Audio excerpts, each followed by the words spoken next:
27 years ago, the Fund for Protected Areas in Mexico was created as a collaboration, and very inspiring collaboration between the Mexican government and the Mexican Fund for the Conservation of Nature, through the first GF proposal that Mexico presented once it was created right after the Rio conference. It was to support 10 protected areas, and it was one donor. But 27 years later, we have that this fund has grown tenfold. It is today supporting 76 protected areas, and tonight we're going to make history happen. I have 3 people here that are just going to be delivering absolutely wonderful news. The first one here, Carlos Manuel, who deserves absolutely no more introduction, but if I remember this very well, Carlos Manuel, I understand that you are a lawyer by profession, and then you are a politician by choice, and a conservationist by heart, right? And we're speaking in English because, and that's why I'm not saying orale, because we have a lot of people from all over the world, so we understand that a lot of people are still learning Spanish, so we hope that in the next COP we can do that, you know. So Carlos Manuel started with the Payment for Ecosystem Services, part of his fame, also stopping deforestation and actually making out of protected areas what Costa Rica is very well known for. He was 3 times Minister of Environment and Energy, and now we have him at the GF, just at the helm of the GF, like leading change and speed and really looking for scale, because we really know that conservation is collaboration. Then it's my very pleasure to also present here Alicia Bárcena, who most of you already know. I know, how many Mexicans do we have here? ¡Wow! Muy bien, muy bien. Wow, wow. So I can see the excitement. Yesterday we had like the first test of this excitement, and this is because of Alicia. Yes, yes. She started as an Undersecretary of Environment in Mexico when we didn't have a Ministry of Environment yet. And then later she has taken all these roles in the United Nations. We have like really followed her through all these years. She was the head of CEPAL, the Economic Commission for Latin America and the Caribbean, also ambassador of Mexico in Chile, then Foreign Affairs Minister, and today we're very proud to say that this biologist born in Mexico actually is really the leader of the environmental ministry. Thank you, Alicia, for being here. I can tell she has a lot of fun. Okay. And last but not least, we have here Greg Howell. Greg actually is an amazing person, has been all over the world, and of course Latin America is at his heart. And so he's been in Guatemala, in Honduras, in El Salvador, also in Afghanistan, Africa. So he understands this community. And what he was telling me this morning is that one thing that really lies in his heart is the Selva Maya. Maria Jose will completely agree with her native Guatemala, and how much we have to really work for those last parts of forest that we still have, working hand in hand by communities. He actually was one of the people that started and was through the pandemic helping this, support of investment in this region. Greg, thank you so much for being here, and I know you have some good news for us today. So we're going to go through the journey of how GF has gone to establishing this Global Biodiversity Framework Fund. Then we're going to look at the vision of Mexico for the 30 or 30, then how USAID is joining this wonderful journey and adventure, and then stay tuned because we have a little bit of a surprise at the very end of the event. So Carlos Manuel, if you can share with us this journey. ¡Viva México! ¡Viva! ¡Viva!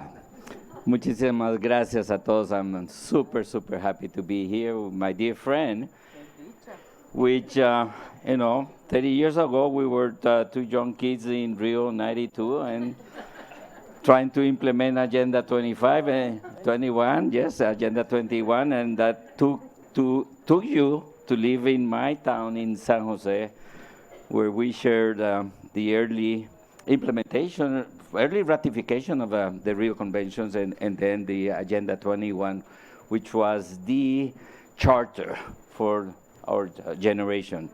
And it is very interesting because when we see the 2030 Sustainable Development Goals, this is an improved version of Agenda 21. So I'm delighted to be here. Alicia, super happy. Let me tell you something that people probably doesn't realize, and Alicia and myself, we were part of that. When we went to Rio and we agreed on the conventions, 2/3 of protected areas were located in the global north, and just 1/3 protected areas were located where biodiversity is concentrated, which is in the global south. And guess what? Through the GEF, through multilateral efforts, to the implementation of the conventions, to the effort of every single country in the aspiration to implement the Rio Conventions, we've been able to flip it out in a very interesting manner. So now 2/3 of protected areas are in developing countries. Nevertheless, out of those protected areas in the global south, 2/3 of them are paper parks in the ocean and in the land. You know, no management plan, no budget, no rangers, no infrastructure. So that's the challenge that we have in front of us. We need to really work and improve management of protected areas. As we look into the future, we strongly believe that there are new elements that are extremely important. Back in the day, I was tweeting today that, you know, bragging about the fact that this is my 15th CBD cup, and back in the day, it only came delegates, government delegates. There was little participation of civil society. I mean, and now look at what we have in front of us. It is impressive. It is incredible. This is a groundswell movement that nobody is going to stop. The 30% is in the center of the agreement that we achieve in Montreal, and for us at the GEF, we're in the center of this process. We received marching orders from the parties in COP15 to put together a new facility, the Global Biodiversity Framework Fund, and we embraced that challenge at the GEF Secretariat. In a matter of a few months, 12 months, we had already an agreement on how that fund should work and operate. We tested new ways to approve projects, and that will eventually help us be more effective and impactful in the big GEF Trust Fund, where the main resources are located. By the way, the GEF has been able since Montreal to allocate $2.4 billion for the implementation of this biodiversity framework in 147 countries. We are delighted that the GBFF, the Global Biodiversity Framework Fund, is not only in improvising, innovating new ways by which we can complement with the main trust fund of the GEF, but also bringing elements that civil society expects to see. And this is why concentrating in the indigenous people and local communities is so important. What we're doing in this new facility will jump into the big funds of the GEF. And as we approach the next replenishment, the GEF will be presenting a very ambitious whole of a government, whole of a society approach. I was briefing Alicia, the minister, during lunch that the GEF is willing to accept a challenge to really mainstream biodiversity conservation within national development policies and the central government. You know, it's incredible that the GEF, even though recognizes that most of the deforestation comes from policies that begins in the Ministry of Agriculture, doesn't work with the Ministries of Agriculture. That is why I was blown out, delighted when I visited Mexico last May, and they were launching a GEF project in the Ministry of Agriculture. So I went to the Ministry of Agriculture. It was a full house. Everyone was there, and I was looking for the guys from Environment, and I never saw them, which is a very good sign. The Ministry of Agriculture, the Ministry of Agriculture is empowering in themselves with the GEF agenda. We will never, and I will conclude with this, we will never move the needle from nature negative into nature positive if the Jeff only works with the Ministries of Environment. As simple as that. The Jeff should become the financial mechanism for every single stakeholder which is part of the solution. And I'm talking the executive branch, I'm talking national congresses, I'm talking about subnational, working with governors and mayors, and yes, of course, working with civil society. The new Jeff, looking into the future, should be a Jeff that works and supports. When I say works and support, think on money, because this is the business of the Jeff. When the Jeff looks into the future, we need to work and support everyone who is part of the solution. So I'm super happy to be here celebrating this new project. What we've been doing with the Fondo Mexicano para la Conservación is incredible. The partnerships that we have been able to create in this effort to establish a national financial mechanism is something extremely important. Now Enduring Earth is taking this to the next level, to the global level. So I'm super delighted, even though we have challenges in the COPs with political issues. I think that the groundswell movement is very well reflected here. So thank you, Renee. Thank you, Alicia. Thank you, Greg, for being here at the Jeff. We're delighted to be here. And trust on us, we will be doing our best of effort to really support every single stakeholder that is part of the solution so we can go nature positive. Muchas gracias, Renee.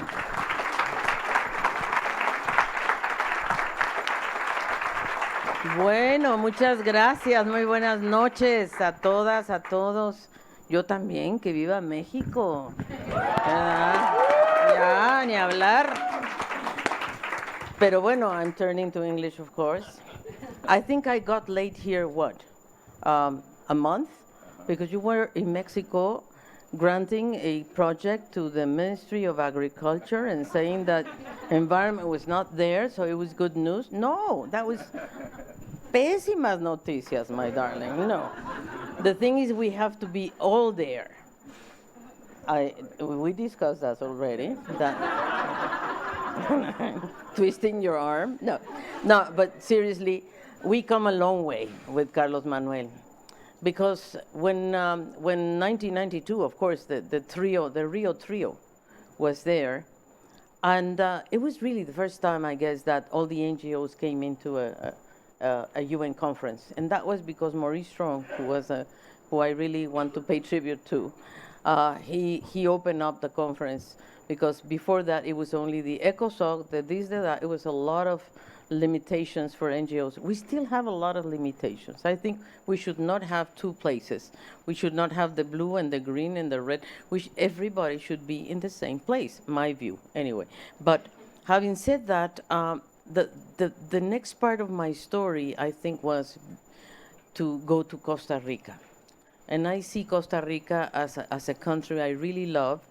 My sons were almost going to stay there because they fell in love with many parts of Costa Rica and many people of Costa Rica, of course, no question about it. And it was difficult to leave the country, but we were so happy there, Manuel, and you were a wonderful player for me to learn what Costa Rica was doing, and environmental services was one of your main, I would say, contributions to the world, actually, and the view and the vision that Costa Rica has since then, I guess, is something that we really value very much in the world, and myself, indeed. And we re-encounter ourselves again in this wonderful opportunity, I guess, which is this Mexico 3030 project. And I want to thank Renee because she has been instrumental. Yes, we need to do that. Yes, absolutely. And Greg, I want to greet you as well. And Patricia, we have you with us here, of course, Patricia Zurita. And because indeed, I think that this is a teamwork, This kind of work cannot be done alone. Nobody can do it. And not even GF alone, not even us, the ministers, the ministries of environment are, as you very well know, Carlos Manuel, because you were also Minister of Environment, But in Costa Rica, the beauty is that you're Minister of Environment and Energy. And mining. And mining, ¿te imaginas? Ah, no, bueno. No, no, bueno. La locura. You know, I know, it's like a big enchilada, ¿no? Esa sí está gruesa. Esa sí está, uf. Pero bueno, and he survived, so I hope I will survive myself. I don't have mining or energy, or but I do have oceans, and I have a lot of things to do. And I want to say that for us, Mexico today, many people ask me, why did you go to environment? Isn't that a downscaling from being Minister of Foreign Affairs and being in the UN and being I don't know what? And I said, no. On the contrary, this is an upgrading because I want to bring the best I have learned in these many years of my life to this sector, you know? And to work with people, with you guys, with everybody, because there's no way. I mean, this is a very difficult job, and we know that, because to protect 30% of the territory in 2030, in times where urbanization is growing, where everybody wants infrastructure, when this is the time of roads and trains and I don't know what. So we are fighting against, I would say, a model of development that we need to change. And the only way to change this model of development is really to go profoundly in the causes, in the roots of what we want to do, and to make some critical decisions as communities and say, what do I want to do with this part of the world? And I'm going to put an example that I really like very much, and that's the Gulf of California, where Jacques Cousteau nominated the Gulf of California as the aquarium of the world. And it's true. But Mexico has to make a very hard decision. Do we want the Gulf of California to be a transit area of natural gas, or we want whales, or we want fish, or we want nature, and we want vaquitas, mi vida? Where is CITES? ¿Está aquí Yvonne? Ay, mamacita. Are you here? No, she's not here. CITES? Anyway, but the thing is, yes, I know, but the thing is, you know, that's the type of decisions, Abelardo, we have to make. You also are from Mexico, from communities. And that's why this 30 plus 30 is so important for us. And I want to thank Jeff, and I want to thank you, Rene, because you see, the thing is that in Mexico, there was a little crisis with the funds, you know, and when they were private, that was even worse. So thanks to you, I guess we were able to overcome this period in which we need to bring more funding from partners like the GEF, like the USAID, like Conservation International, than everybody, because this is a quest that we all have to build together. And the 30 plus 30 project for us means a lot. It's not only the money that is, which is of course important, why not? No, I mean, having said that, no, of course, money from GF, money from USAID, but the target, we have to reach a target of $200 million, because if we want to protect the 30% of our territory with representative ecosystems, with connected ecosystems, we will need to do what just Carlos Manuel said. We need to have a management project. We need to have people in the ground. We need to have the community with us. We need to work with the local people. You know, we need to do so many things. So, and that is what we are aiming for with this project. With this project that Carlos Manuel, Greg, Terry Miller, you're also here. So, and we all have to work on this together. And we believe that if we are able to reach this 30%, that means 150 million hectáreas. ¿Cómo se traduce en acres? No idea, mi vida, pero ¿cuánto será en acres? I don't know, but it's 150 million hectáreas, you know? So, and the thing is that we need that money to do this. And up to now, we have 232 protected areas, which is fine, really. We will not be able to have so larger protected areas in the future because the territory is not enough. No more. We have almost all the territory is populated, has communities, has people, has cities, and that's why we are creating new figures of protected areas, of course, federal ones that are going to be 5, which you are going to help us with. And many of these protected areas are in Yucatan, in the peninsula of Yucatan, which is needing urgently restoration.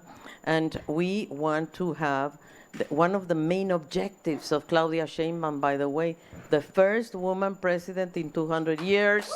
Yes, yes, yes, yes. So, and I mean, nothing against the wonderful men I have around me, but women, we can make a difference, and we have to make a difference, and that's what we're doing. And one thing I want to tell you is that, of course, to reach this target of 30% means that Mexico has to move from where we are now. We are around, what, 23% of terrestrial land protected areas, and 23% of marine areas, and like 14% of land areas. So can you imagine the amount of territory that we have to really move ahead and protect and restore? Because this is the other problem, that we have a lot of places that we need to restore. Rivers. 70% of the Mexican rivers are contaminated. So the president has given us the task to restore three rivers. And these three rivers are Lerma, Santiago, Tula, Atoyac, which are really very important at the heart of Mexico, really. So if we are able to restore these rivers and to bring back health to the community. Many of you have been in the green area. How many of you have been in the green area? Yes, because the green area is beautiful. And I'm sure you saw the river there. And that area, I came a year ago to Cali, and I came with the President López Obrador. We were on our way to Chile. We came here in Cali to have a meeting. Cali was a city that was not so beautiful as it is today. And it was the COP of the people that transformed this city. So those of us who were in the Green City, I was there today, I think that we have hope that things can be done. And because when I went last to that part of the city, it was totally different. And so the river can be cleaned, the park can be recovered, the people can participate, so there is options and hope. So I really want to tell you that Mexico is the 5th mega diverse country in the world. And we are, actually in our country we have like 12% of the diversity of the world. It's a lot, really. So what we need to ensure is that what we are protecting with this project, and this project should be the seed. I see this project, Carlos Manuel, as a seed that we are sowing together, because that will we have to attract not only more money, more partners, more people that can contribute to really pursue this wonderful objective of 30%, 30 times 30 for the 2030. And I want to recognize somebody in the room, and that is Xochitl Ramirez. I want to point you out there, Xochitl, please. Because Xochitl Ramirez has been a key person in Conavio. Everybody knows Conavio, right? So she's going to help me, together with Marina Robles, together with Camila, together with all of us that are here, to bring back all the institutional capacities that Mexico has in Conavio, in CONAFOR, in CONAMP. You are helping us with CONAMP, because this project goes precisely to CONAMP. And Xochitl Ramirez is in the Ministry of Agriculture. So she's our secret weapon she's our secret weapon in the Ministry of Agriculture. So what I'm saying this is because, not only because she's there, of course she's there, but the Minister of Agriculture, Julio Verdeguer, and I are making a deal, and we are making two very important agreements. One is when we're going to stop la frontera agropecuaria. How do you translate that? I don't know. Exactamente, the agricultural frontier. So we're going to stop it. No more livestock growing. If we have livestock, it has to be sustainable. They have to learn to live in the forest. Sorry for the cows, but they have to, learn how to live under the trees, punto. And that has to be the fact. So anyway, but we're going to work that with Xochitl Ramirez. And the other thing we're doing with agriculture, we're going to stop deforestation. And we're going to work on water. We're going to work on biodiversity. We're going to put, again, all the scientific evidence on the table together. So that's why the Ministry of Agriculture, you say it right, is going to be a key partner. The other one is energy, the Ministry of Energy. And she is a woman that also comes from environment. Luz Helena. Everybody knows Luz Helena Gomez. Oh, I don't know if everybody knows, but you will know her because she's very good. And she's going to help us to reach the NDC target. So NDC, climate change, biodiversity, all of this comes together. And finally, let me say that we need your help, Carlos Manuel, to do one very key thing, and that's how are we going to accompany the infrastructure projects? How can the environmental community be working together with the builders, with those who we want to build houses, those who want to build roads? We need to be together, either to stop them, sorry, well, not to stop them, but at least to redirect I would say, these infrastructure projects to a sustainable approach. So once again, let me thank you so much, Carlos Manuel, not only because you are heading the GF, because it's in the hands of somebody that really knows. You said that he is a politician by choice, but what he's doing is beyond the political work. He's doing something that he knows about, that comes from his heart. And I want to thank you for that, because Mexico has been the first, I think the first, to benefit from this new approach. And I want to thank you so much for selecting us as a country that you are believing on. And Greg, you too, thank you to USAID. We have to make a good partner. We are going to be neighbors forever. I mean, come on. I mean, ni modo, Anyway, so no, we have to do it right. Anyway, so thank you very much to everyone. I'm so pleased that everybody's here today. Thank you.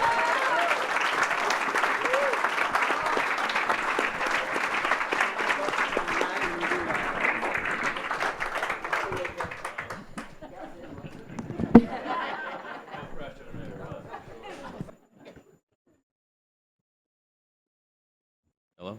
Testing? Good. We're good. No, thank you so much, Secretary Barza, for your leadership, and Carlos Manuel also. Thank you for hosting us today in this wonderful space. You seem to have like a casa llena wherever you go, because it's great to see so many friends and colleagues and partners, especially our local organizations and international partners that are here today. It's really a great demonstration of how we can work together to achieve our common goals. And we're certainly here to celebrate the launch of this 30 by 30 initiative by Mexico. It's really a groundbreaking effort in the work towards biodiversity and fighting against biodiversity loss, and obviously climate change, which all brings us to Cali this past 2 weeks. And obviously, as noted by the Secretary, Mexico's certainly played a leading role in conservation. It was part of the original coalition advocating for the goal to protect 30% of the world land and oceans by 2030. And really congratulations to you, Secretary Bárcena, for the great strides you've already made and President Sheinbaum's administration has made just in the first 100 days of your term in office so far. And really thank you for your commitment, as you just noted, for conserving existing protected areas and expanding them, improving them, increasing the financing and collaboration that we need to ensure long-term sustainability. And obviously Mexico and the 30 by 30 initiative will serve as a really successful model for global conservation, and the United States is certainly extremely proud to partner with you and the government of Mexico and the GEF on this initiative. Also, big thanks to Renee Gonzalez and the team at the Fondo Mexicano para la Conservación de la Naturaleza. USAID has worked for decades with the Fondo and are certainly excited to continue that collaboration and partnership with this exciting program and really to help ensure the effective management of Mexico's naturally protected areas and obviously continue to expand on our partnership that we built over the past several decades. And really thanks to Renee's leadership. Without that, we wouldn't be here today, certainly because of your vision, your team's effort, your collaboration with our team in Mexico City. Thank you so much, and we're really glad to be able to celebrate that here tonight in Cali. Also, we really want to appreciate the efforts of the Global Environment Facility, your foresight, your willingness to invest in this initiative, helping to bring it really from the idea stage to fruition as we're seeing today. Thrilled to partner with the GEF today, combining our resources and expertise to advance Mexico's nature, as well as bringing together partners today and certainly in the future as we work over the next several years to ensure the success of this partnership, and more importantly, to see those results on the ground across Mexico. Also really want to thank the COP16 organizers. I've only been here for a few short days, but as the Secretary noted and we've seen, this is really an amazing event that the government of Colombia and the city of Cali has put on. So much effort. I'm so impressed, and really I think we all notice, as you noted, Secretary, just the energy and the positive results that we're going to see from this event to conserve biodiversity. I really want to thank as well my colleagues from USAID Mexico out of Mexico City, Terry Miller, Preston Sharp, and Carla Toledo. They're at the forefront of this program, and we'll be working with our team back in Mexico City as well as our colleagues in Washington to make sure this is a success. And really, as you noted, we share so much more than just a border. Our economies and society and culture are really intertwined. You know, I grew up in Houston, very close, semi-close to the border, and know that personally. And really, we need to continue to help each other in times of need, and as well as natural disaster, as we've seen with Mexican firefighters in particular coming to the aid in the U.S. West during when several of the fire disasters that we've seen recently, as well as just a number of years ago, we had one of the few female firefighters in Mexico selected for USAID's program with the U.S. Forest Service and joined an elite team in California to be part of that firefighting crew. So really want to continue that enduring commitment to protect natural landscapes and our natural treasures. And I personally explored many of those in Mexico, the beautiful biodiverse areas like the Selva Maya. Also seen whales in Cabo San Lucas, swam with whale sharks in Isla Holbox, and looking forward to seeing more of those biodiverse areas in Mexico in the near future. And really our work will continue to play a role in this cooperation. For over 30 years, we've worked with the government of Mexico on your priorities and efforts through various programs and partnerships, including in biodiversity. We really helped spark what is now the Fondo Mexicano para la Conservación de la Naturaleza. As I mentioned, it's really now a cornerstone of conservation efforts in Mexico, as we can see here today. Also, our Red Plus program was supported by USAID and really contributed significantly to reducing emissions from deforestation and forest degradation, and really helped enhance forest management across Mexico. And now, as I mentioned, with the Selva Maya, we're working on providing sustainable livelihoods for families in southern Mexico and working in southern Mexico for economic opportunities for nearly 100,000 citizens while enhancing the management of over 1.5 million hectares in that southern region of Mexico. So very excited to work on this next chapter of our cooperation of Mexico's 30 by 30 commitment. And so today we're very proud to announce the launch of Calan, which means to care or to guard in the Yucatec Mayan language. And this new investment from the American people in southern Mexico will certainly include biodiversity conservation. And through the Calan program, we're really aiming to support Mexico's federal and state protected areas, as well as private land voluntarily designated for conservation in the Yucatan Peninsula and Tabasco. And over the course of 5 years, our results are intended to mobilize $180 million for conservation in Mexico, also improve 27 million hectares of high biodiversity areas under conservation, and improve protection over 80 at-risk species, and create a learning community among conservation areas and organizations. So really, this collective goal is certainly ambitious, but very doable. We want to help Mexico put 27 million hectares under improved management and protect those 80 at-risk species as well. So we couldn't achieve these goals alone. We see this room today. That's a great sign to have additional collaboration with you in partnership with the government of Mexico, in partnership with the Fondo and the GEF, and so that we can see how we can get the best returns out of our collective investment. Really, Kalan can serve as a catalyst for our shared Mexico 30 by 30 goals. And also, by achieving these targets will require additional cooperation and investment across several sectors, as well as collaboration with the government, civil society, multilateral institutions, and certainly the private sector as well, which we've seen across Cali over the course of the past several days. So really encourage private sector partners and international donors to really come forward, work with us, and contribute, such as the GEF has done already, as we've seen today. And the urgency of this issue really requires protecting biodiversity directly tied to the health of ecosystems, local communities, and economies. We have a lot of work to do, but this is a great sign this evening, and together we can honor our commitment preserving biodiversity and create a great future where Mexico's national treasures are protected and thriving. So this can be really our legacy for the earth, for the generations that follow, and a legacy that we will all be proud of supporting. So thank you for your time today, and look forward to working with you in the future.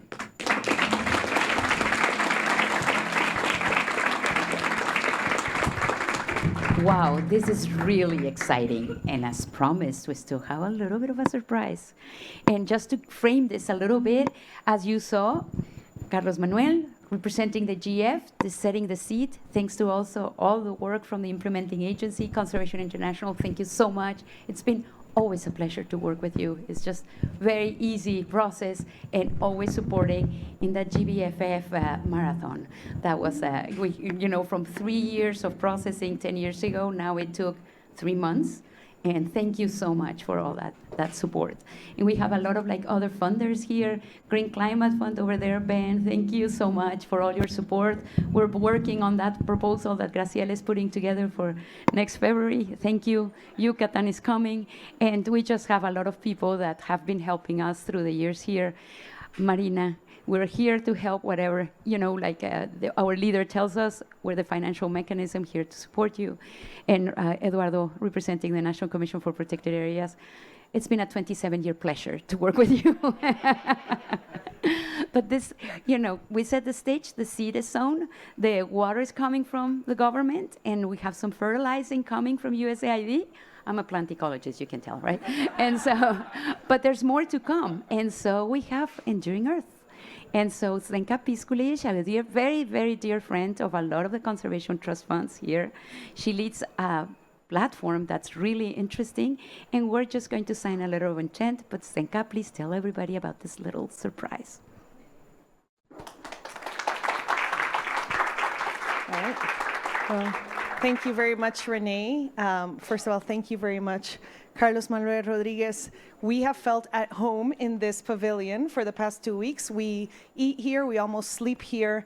And I just want to say something about this pavilion. This is the first time ever that this is a pavilion that is shared with all the conservation trust funds of the world who are using this pavilion as their home and for their events.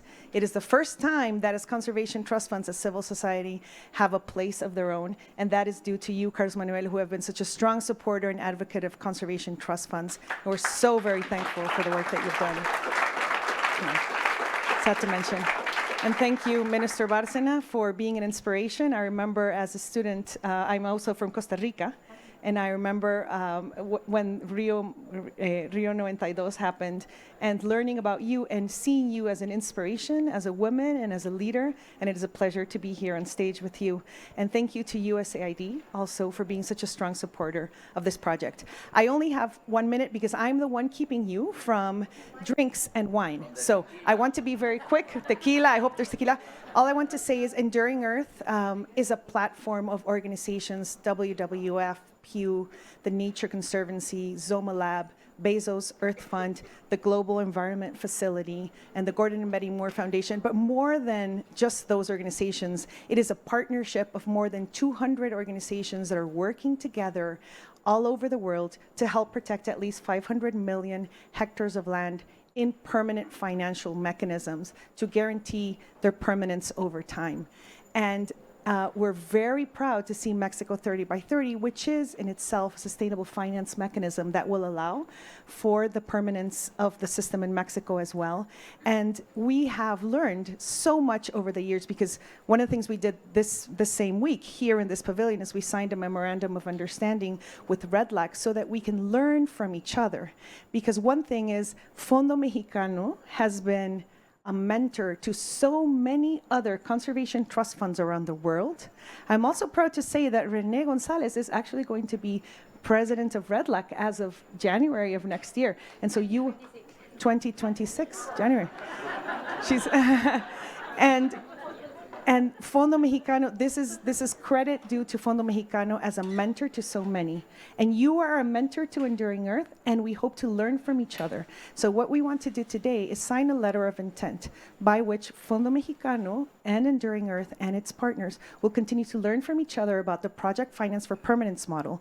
This is a model that we use and a tool that we're using around the world to help protect these hectares. We have, to date, protected over 90 million hectares in the past 3 years, and we will reach actually close to 200 million, hopefully by the end of this year, and almost 400 million hectares by the end of next year. So we are on track. We have high ambition, high hope.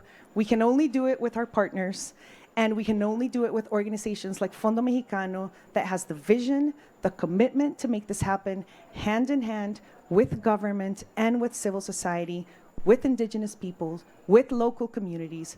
And this is going to be a reality. We will make it happen, and we are very proud to be partnering with you in knowledge management and in understanding how to do this the best way possible. Thank you very much.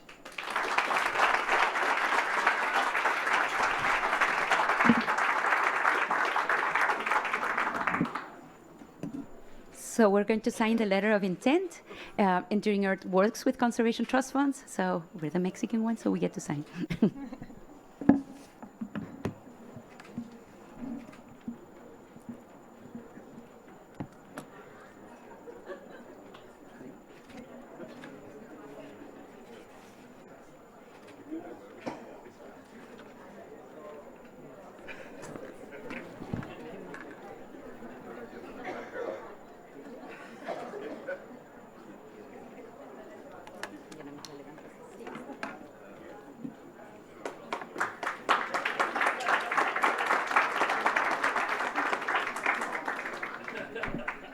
And now the part starts, and we have Conservation International, which, by the way, has also very good reputation in terms of parties.